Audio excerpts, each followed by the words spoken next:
El varón y Ambrael. Dos caminos, una misma raíz. El varón y Ambrael nacieron la misma madrugada, cuando el cielo todavía guardaba estrellas y el silencio parecía una promesa. Eran gemelos, no solo de sangre, sino de risa, de llanto y de cuna. Sus padres, hombres y mujeres sencillos pero firmes en principios, solían decirles mientras los arropaban: la vida puede ser dura, hijos, pero el amor siempre debe ser más fuerte. Crecieron en un hogar donde no sobraba el dinero, pero sí las palabras, los abrazos y la fe. Aprendieron temprano que el respeto no se exige, se vive, y que el bien no siempre es fácil, pero siempre vale la pena. Ese hogar era pequeño, pero estaba lleno de luz. Hasta que un día, sin aviso, la tragedia tocó la puerta.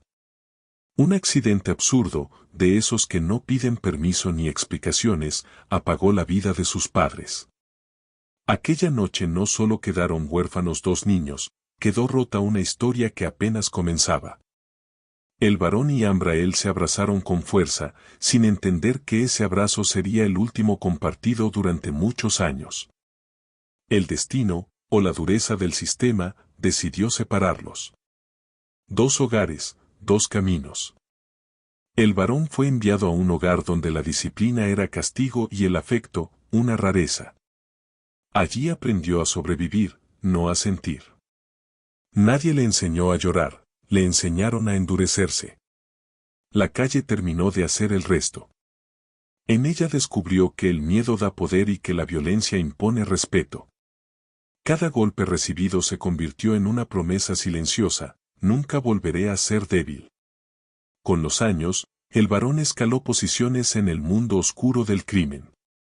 Inteligente, frío y estratégico, se convirtió en lo que muchos temían nombrar: jefe de jefes. Tenía hombres, armas, dinero, territorios. Todo se movía a su orden. Todo, excepto su corazón. Por las noches, cuando el ruido se apagaba, algo lo inquietaba. Un vacío sin nombre. Una nostalgia sin recuerdo claro. Soñaba con risas que no podía ubicar, con una voz que le hablaba de amor y con un niño que se le parecía demasiado. Tenía todo, menos paz. Ambrael, en cambio, fue acogido por una familia que no pudo borrar su herida, pero sí acompañarla. Creció preguntándose por qué el dolor existe y qué hacer con él. Donde otros se volvían duros, él se volvió observador. Donde otros huían del sufrimiento, él decidió comprenderlo. Estudió medicina y luego psiquiatría. No porque la vida fuera fácil, sino porque entendió que muchas heridas no se ven. En su consultorio no solo escuchaba diagnósticos, escuchaba historias rotas, infancias truncadas, hermanos distanciados, padres ausentes, hijos perdidos. Y, sin saber por qué, cada vez que hablaba de la familia, algo le apretaba el pecho. El encuentro. Pasaron 45 años. El varón ya no pensaba solo en sí mismo. Tenía hijos. Y por primera vez, el miedo no era perder el poder, sino perderlos a ellos. Uno de sus hijos mostraba señales de ansiedad profunda, insomnio, rabia contenida. Necesitaba ayuda, pero no cualquier ayuda. Busquen al mejor, ordenó. A alguien que sepa de la mente, no del miedo. Así llegó al consultorio del doctor Ambrael. Cuando se miraron por primera vez, ninguno lo supo, pero algo se estremeció. El varón sintió una incomodidad extraña, como si ese hombre lo mirara sin temor. Ambrael percibió una tristeza antigua detrás de aquella figura poderosa. Sesión tras sesión, el psiquiatra hablaba de heridas no sanadas, de niños que crecieron sin despedirse, de hermanos que tomaron caminos opuestos. El jefe escuchaba en silencio, removido. Hasta que una pregunta lo desarmó. ¿Recuerda usted su infancia? El varón no respondió. Porque por primera vez, recordó. La verdad. Un nombre. Una imagen. Una cicatriz en el mismo lugar. La verdad no llegó con gritos, llegó con lágrimas. Dos hermanos frente a frente. Dos vidas separadas por la tragedia, no por el amor. El varón entendió entonces que todo lo que había conquistado fue a sangre y fuego, pero que su mayor pérdida no fue la pobreza, ni la muerte de sus padres, fue haber perdido a su hermano y la ternura de aquel hogar. Lo tuve todo, dijo con la voz quebrada, y aún así, estaba vacío. Ambrael no lo juzgó. Lo abrazó. El triunfo del bien. El varón tomó la decisión más difícil de su vida, no seguir heredando violencia. Sacó a sus hijos de ese mundo, comenzó a desmantelar lo que había construido y asumió las consecuencias. No fue un final fácil, pero fue un final verdadero. Su mayor riqueza no fue el dinero escondido ni el poder acumulado. Fue recuperar su pasado, su hermano y su humanidad. Mensaje final. Esta historia no habla solo de gemelos. Habla de hermanos separados por decisiones, heridas y silencios. De familias que hoy viven lo mismo. Uno que cae, otro que resiste. Uno que se endurece, otro que sana. ¿Alguna vez se han preguntado qué pasaría si dos hermanos, criados en el mismo nido de amor y valores, fueran lanzados por el destino a dos mundos completamente opuestos? Esta es la historia de Elbaron y Ambrael, dos almas gemelas separadas por una tragedia que redefiniría sus vidas para siempre. Imaginen un hogar lleno de risas, de abrazos sinceros, de lecciones aprendidas al calor de una chimenea, un lugar donde cada día era una promesa de un futuro brillante. Para los jóvenes Elbaron y Ambrael, ese era su mundo, un santuario perfecto construido por sus padres. Pero un día, el destino, con su ironía más cruel, les arrebató todo. Un accidente devastador apagó la luz de su hogar, dejando solo cenizas y dos niños huérfanos, enfrentándose a un mundo frío y desconocido. La tragedia los fracturó, no solo emocionalmente, sino también físicamente. Separados por un sistema indiferente, cada uno fue enviado por un camino distinto, sin saber si volverían a encontrarse. Los años pasaron y las cicatrices del pasado se manifestaron de maneras muy diferentes en cada uno. Elbaron, el mayor, con el recuerdo del dolor grabado a fuego en su memoria, eligió un sendero de sombras. Se sumergió en los rincones más oscuros de la ciudad, donde la ley era dictada por el más fuerte y la moral era un lujo que no podía permitirse. Con una inteligencia afilada y un corazón endurecido, escaló rápidamente en las filas del crimen organizado. Su nombre se convirtió en sinónimo de poder y miedo. Lo vemos ahora, no como el niño asustado que perdió a sus padres, sino como un hombre imponente, rodeado de lujos que gotean sangre y traición. Trajes caros, coches de alta gama, apartamentos con vistas panorámicas que dominan la ciudad que él mismo ha conquistado. Pero si miran de cerca, más allá del brillo del oro y los diamantes, sus ojos revelan un vacío profundo, una soledad que ninguna riqueza puede llenar. Cada trato cerrado, cada enemigo eliminado, es un intento desesperado por llenar ese hueco, por construir un imperio que lo proteja del dolor que una vez lo consumió. Elbaron construyó su fortaleza con los ladrillos del miedo y la ambición, creyendo que el poder absoluto era la única forma de no volver a ser una víctima. Mientras tanto, a kilómetros de distancia, en otro rincón de la misma ciudad, Ambrael eligió la luz. Él también llevaba las mismas cicatrices, pero en lugar de permitir que lo consumieran, las convirtió en su propósito. Se dedicó a estudiar la mente humana, a comprender el dolor, la pérdida y el trauma. Se convirtió en el Dr. Ambrael, un psiquiatra respetado cuyo consultorio era un refugio para almas rotas. Su mundo no está lleno de lujos ostentosos, sino de la calidez de la madera, la comodidad de un sofá mullido y la luz suave que entra por la ventana. Su riqueza no se mide en billetes,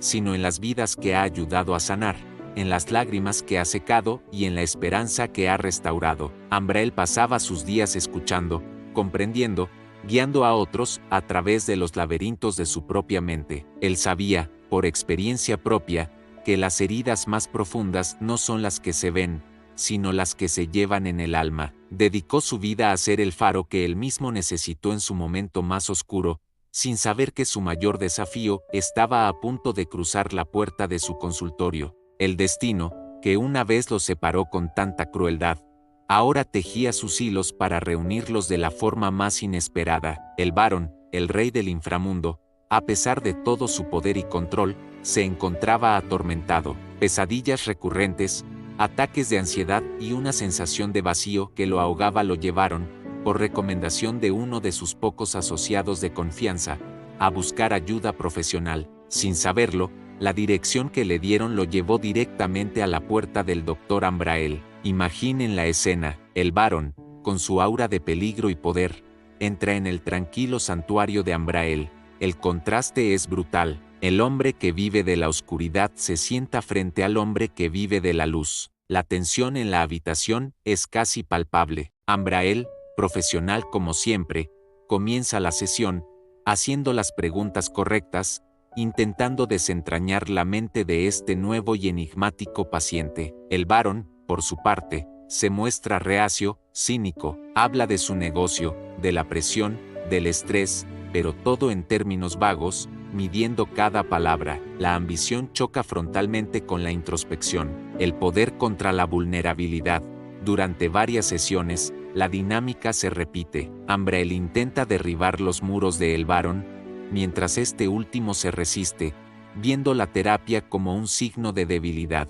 Pero poco a poco, la calma y la empatía de Ambrael comienzan a agrietar la coraza de su hermano. El Barón empieza a hablar de su infancia, no con nombres ni detalles, sino con fragmentos de recuerdos, de una felicidad perdida, de un dolor insoportable. Describe un hogar cálido, una madre con una sonrisa amable, un padre que le enseñó a ser fuerte. Habla de un hermano pequeño, un compañero de juegos al que juró proteger. Con cada palabra, Ambrael siente una extraña familiaridad, un eco de su propio pasado. Las piezas del rompecabezas comienzan a encajar en su mente, pero la idea parece demasiado imposible, demasiado increíble para ser verdad.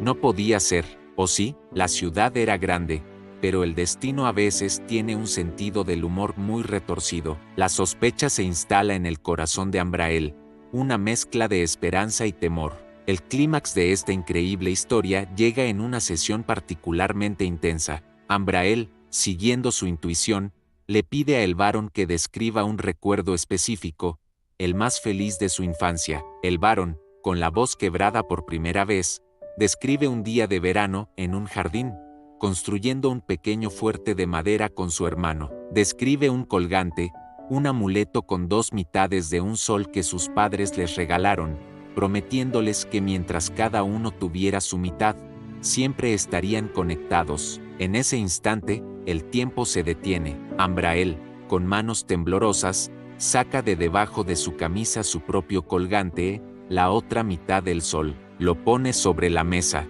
El Barón lo mira, sus ojos se abren de par en par. La incredulidad se transforma en reconocimiento y luego en una avalancha de emociones contenidas durante décadas. Ambrael, susurra, y el nombre resuena en la habitación como un trueno. El Barón, responde su hermano, y en ese momento, los muros se derrumban. No hay más señor del crimen ni doctor, solo dos hermanos, dos niños perdidos que finalmente se han encontrado. El abrazo que sigue es una colisión de años de dolor, soledad y anhelo. Lloran por sus padres, por los años perdidos, por los caminos tan diferentes que tomaron. Lloran de alivio, de alegría, de un amor fraternal que ni el tiempo ni la tragedia pudieron extinguir. El descubrimiento de su vínculo es la chispa que enciende la implosión del imperio de El Barón. La revelación lo cambia todo. De repente, los coches de lujo, el dinero, el poder, todo pierde su sentido. ¿De qué servía ser el rey de un mundo de sombras si había vivido sin la única persona que realmente importaba? Confrontado con la pureza y la bondad de su hermano, El Barón ve su propia vida con una claridad dolorosa. Ve la sangre en sus manos, las vidas que ha destruido, el monstruo en el que se ha convertido. La culpa lo consume, pero esta vez, no está solo para enfrentarla. Ambrael está a su lado, no para juzgarlo, sino para guiarlo. Juntos, comienzan el arduo proceso de desmantelar el imperio criminal. El Barón utiliza su conocimiento interno para exponer a sus antiguos socios, colaborando con las autoridades de forma anónima a través de su hermano. Es un camino peligroso, lleno de amenazas y riesgos, pero por primera vez en años, el varón no siente miedo, siente un propósito. La caída de su imperio no es espectacular ni gloriosa, es un proceso lento y metódico que lo despoja de toda su riqueza y poder material, lo pierde todo, o al menos, todo lo que él creía que era importante, pero en el proceso, se recupera a sí mismo. Vemos la transformación final de el varón. Ya no es el hombre de traje caro y mirada fría, es simplemente el varón, un hombre que busca la redención, que aprende a perdonarse a sí mismo a través del amor incondicional de su hermano. La escena final nos los muestra no en un ático de lujo ni en un consultorio, sino en aquel mismo jardín de su infancia, ahora abandonado y cubierto de maleza. Juntos, comienzan a limpiar el lugar, a reconstruir el pequeño fuerte de madera de sus recuerdos. Es un acto simbólico, la reconstrucción de su vínculo, de su familia. El varón, con las manos sucias de tierra, sonríe. Es una sonrisa genuina, la primera en décadas. Ha perdido un imperio, pero ha ganado un hermano. Ha cambiado el oro por el amor, el poder por la paz. Y en esa sencilla tarde, ambos comprenden la verdad más profunda. Ninguna riqueza en el mundo puede compararse con el tesoro de tener a alguien a quien llamar familia. El amor recuperado, ese que nació en un hogar feliz y sobrevivió a la más oscura de las noches, es la única riqueza que verdaderamente importa. Esta historia nos recuerda que no importa cuán oscuros sean nuestros caminos, la luz de la conexión humana y el amor siempre puede encontrar una manera de guiarnos de regreso a casa. Nos enseña que la verdadera fortaleza no reside en el poder sobre los demás, sino en la capacidad de sanar, perdonar y amar. Gracias por... Bienvenidos a Liderazgo Te Magazine, un espacio del Centro de Formación Teológico Bíblico Camino a la Luz del Liderazgo en Cristo Jesús. Hoy nos embarcamos en una misión crucial, explorar la verdad para edificar vidas. Vivimos en una era fascinante, con el Internet como una poderosa herramienta en nuestras manos. Tenemos acceso a un océano de información, pero ¿cómo navegamos en él para encontrar la verdad? En un mundo donde las mentiras a menudo se disfrazan de verdades convenientes, es fácil sentirse perdido. Vemos cómo ciertas ideologías intentan mantenernos en la mediocridad, opacando la inteligencia y promoviendo una doble moral solo para perpetuar sus propias narrativas. Estas falsedades no son inofensivas, se convierten en cadenas que limitan nuestro potencial, nos mantienen como esclavos de sus consecuencias y nos alejan de la verdadera prosperidad. Cuando una sociedad se construye sobre cimientos de engaño, el bienestar social se ve amenazado y el progreso humano se estanca. Es una doctrina que nos enseña a conformarnos, a no cuestionar y a aceptar una realidad disminuida. Pero nosotros creemos en algo diferente. Creemos en el poder de la verdad y la justicia, no como conceptos abstractos, sino como los pilares fundamentales para una sociedad próspera y un bienestar real. La verdad nos libera, nos empodera y nos permite construir un futuro lleno de propósito y significado. La justicia asegura que los beneficios de esa prosperidad se compartan de manera equitativa,